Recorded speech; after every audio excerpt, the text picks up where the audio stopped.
এই হচ্ছে চম্পা লেক, শ্রীমঙ্গলের one of the most beautiful lake.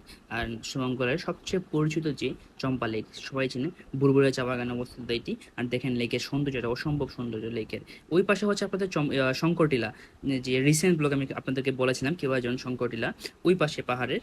আর এই যে দেখেন এটা হচ্ছে চম্পা লেক, আর ডান পাশে হচ্ছে চা বাগান। একদিকে চা বাগান আর একদিকে লেক, কি সুন্দর দৃশ্য।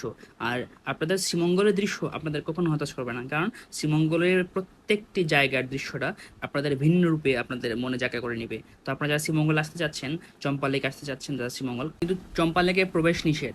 আপনাদের অবশ্যই বাগানের কর্তৃপক্ষের অনুমতি নিয়ে প্রবেশ করতে হবে। আর এই যে আমরা আসছি, আমরা বাগানের কর্তৃপক্ষের অনুমতি নিয়েই চম্পা লেকে আসছি। জাস্ট একবার ভিউটা দেখেন, একদিকে স্নিগ্ধ বাতাস আর একদিকে লেকের পানি, একদিকে চা বাগান পাহাড়।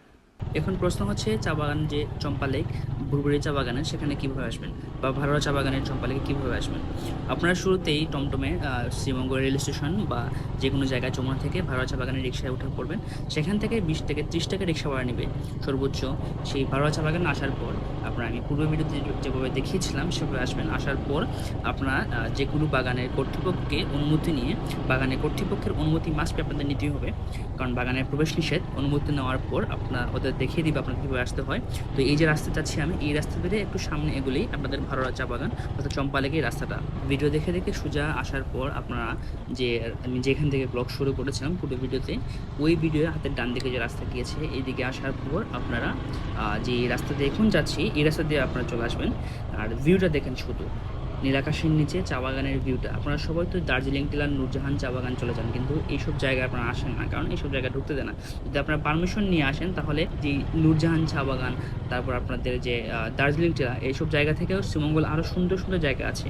যদি আপনারা প্রপারলি রিসার্চ করে আসেন তাহলে শ্রীমঙ্গলের যে হিডেন প্লেসগুলো, আপনাদের যে শ্রীমঙ্গলের, যেমন জেরিন চা বাগান, one of the most beautiful চা বাগান শ্রীমঙ্গলের, আপনাদের নূরজাহান চা বাগান বলেন বা দার্জিলিং টিলা বলেন, এইসব জায়গা থেকেও এই জেরিন চা বাগানটা অসম্ভব সুন্দর। আমি খুব শীঘ্রই জেরিন চা বাগানের ভিডিও আপলোড দিব। তো আপনারা যে আমার ভিডিওটা ফলো করলে আপনারা যে চম্পা লেকের কীভাবে যাবেন তা সম্পূর্ণ আপনারা খুঁজে বের করতে পারবেন। আর যদি আপনাদের কনফিউশন থাকে, আপনারা বাগানের যে লোকজন আছে ওদের বলেও আপনারা চম্পা লেকের রাস্তাটা খুঁজে বের করতে পারেন। ওরা বলে দিবে আপনারা কোন দিকে যাবেন, হাতের ডানা যাবেন হাতের বাম দিকে যাবেন। তো ওদের জিজ্ঞাসা করি আপনার চম্পা লেকের লোকেশনটাও পেয়ে যাবেন। তো যদি আমার ভিডিওটা ভালো লাগে তাহলে অবশ্যই পেজটাকে ফলো দিবেন, শেয়ার করবেন। আর আপনাদেরকে চম্পা লেকের ডাইরেকশন দিতে দিতে আমি চলে আসলাম চম্পা লেক। আর এই যে হচ্ছে শ্রীমঙ্গলের one of the most beautiful lake, the most beautiful place Champa lake. তো হোপ ভিডিওটা আপনাদের ভালো লাগবে। যদি ভালো লাগে অবশ্যই পেজটা ফলো দিবেন, ভিডিওটা লাইক করবেন এবং শেয়ার করবেন।